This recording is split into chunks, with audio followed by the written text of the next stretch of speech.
So question here, the nurse assisted with birth of a newborn, which nursing action is the most effective in preventing the heat loss by evaporation? So out of 4, which is the answer?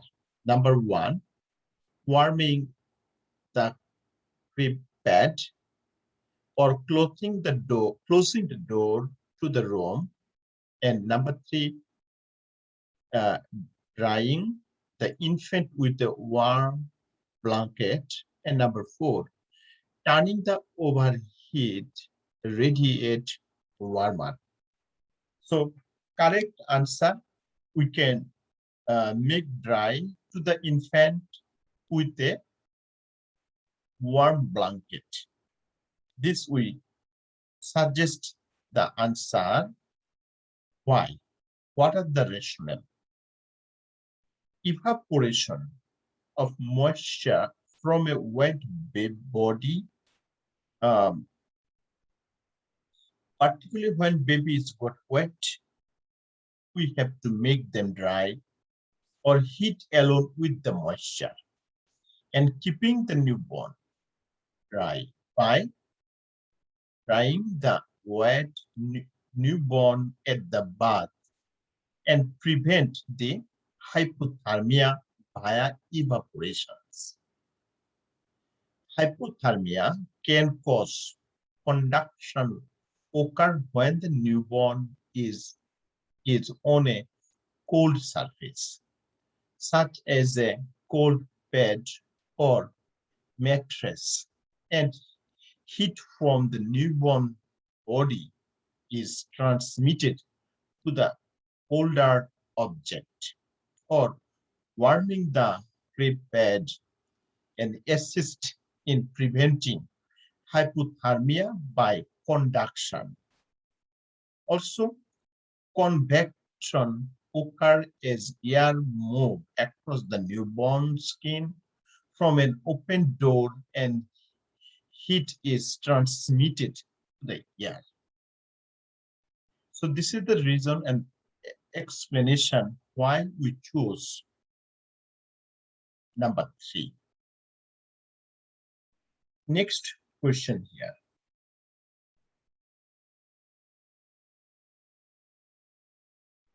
So next, follow the mother of a newborn called to the clinic and report that when cleaning the umbilical cord, she noticed that the cord was moist and that discharge was present. Which is the most appropriate nursing instruction for this mother? There are 4 options. Which one we prefer the good choice? The sign of umbilical cord infection, right? Because say umbilical cord, notice the moist and discharge is present, maybe infection. So number 1, say bring the infant to the clinic. Number 2, is this normal occurrence and no further action need? But you have to assessment. You call your patient to bring the baby, then you go for assessment. Over the phone, it is not possible, right? So number 2 is not a good choice. Number 3, increase the number of times that the cord is cleaned per day. It is not a good choice too. Number 4, monitor the cord for 24 hours to 48 hours and call the clinic if discharge continue. So mother is not a doctor, mother is not a RN. It is good to bring them, you assessment the baby, there is infection or not, then mother can wait. So 48 hours is too long for the baby if it is infection. So what rationale? The sign of umbilical cord infection are moistness, oozing means secretion or discharge, and a reddening based around the cord. If the sign of infection occur, the client should be instructed to notify a healthcare provider. If these symptoms occur, antibiotics may be necessary. So, what we tell the mother, bring the baby for further assessment. And this question we go, the nurse is assessment or assessing a newborn after circumcision, means remove the foreskin from glans penis or penis. Also note that the circumcised area is red with a small amount of bloody drainage. Which nursing action most appropriate? So bloody drainage, not a pass, right? This big different. So apply the gentle pressure, number 1. 2, re-educate the or reinforce the dressing. Number 3, document the findings.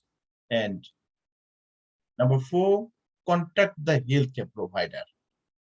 So out of 4, which is the most important? And I said when circumcision occur, little bit bloody discharge, this is the normal findings, right? So it's good to go documentation and monitoring for further evaluation. So rational said the penis is normally red during the healing the process after circumcision. A yellow exudate may be noted in 24 hours, and this is the part of the normal healing. The nurse would expect that the area would be red with a small amount of bloody drainage. Only if the bleeding were excessive would the nurse apply gentle pressure with a sterile gauze. If the bleeding cannot be controlled, blood vessels may need to be ligated, and the nurse would notify healthcare provider. Because the findings identified in the questions are normal, the nurse would document the assessment findings. Very important. And next question here,